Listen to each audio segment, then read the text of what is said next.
Headline news for Thursday, October 13 from Westfair Communications, publisher of the Westchester and Fairfield County Business Journals and westfaironline.com. I'm Phil Hall. A jury in Waterbury, Connecticut ordered conspiracy theorist Alex Jones to pay more than $950 million in damages to 14 relatives of 8 Sandy Hook shooting victims and to an FBI officer who was a first responder at the 2012 massacre site.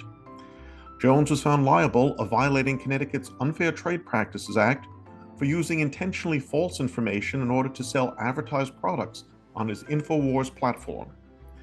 Jones had previously been ordered to pay $4 million in compensatory damages and $45.2 million in punitive damages to the parents of a shooting victim, and he faces a third damages trial based on a defamation suit he lost to the parents of another victim. An outbreak of the Ebola virus has spread from rural Uganda to the African nation's capital city of Kampala. This strain of the virus has no proven vaccines or antiviral medication that can be used to prevent its spreading. The first confirmed fatality from this new strain was reported last month, and 19 deaths have been recorded, although previous unconfirmed deaths may have occurred in August. The countries surrounding Uganda have strengthened their border controls to stop the spread of the virus, and Americans who have been in Uganda over the past 3 weeks are being required to take Ebola screenings at select airports. Former President Donald Trump is being ordered to answer questions under oath next week in a defamation lawsuit filed by E. Jean Carroll, a writer who claimed he raped her in the mid-1990s.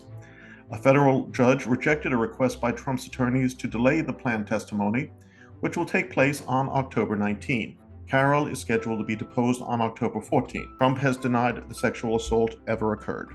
Mortgage application activity remains at a 25-year low, according to new data from the Mortgage Bankers Association. The trade group's market composite index fell by 2% on a seasonally adjusted basis from 1 week earlier, while its purchase index and refinance index are both down by 2%. This occurred as mortgage rates continued to rise during the first week of October, with the 30-year conforming rate reaching 6.81%, its highest level since 2006. And finally, nearly 480 pilot whales have died after stranding themselves on the beaches of the Chatham Islands off New Zealand.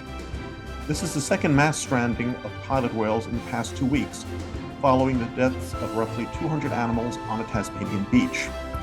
Scientists do not know why whales strand themselves, although it is believed their location systems become disoriented when swimming in shallow water close to land.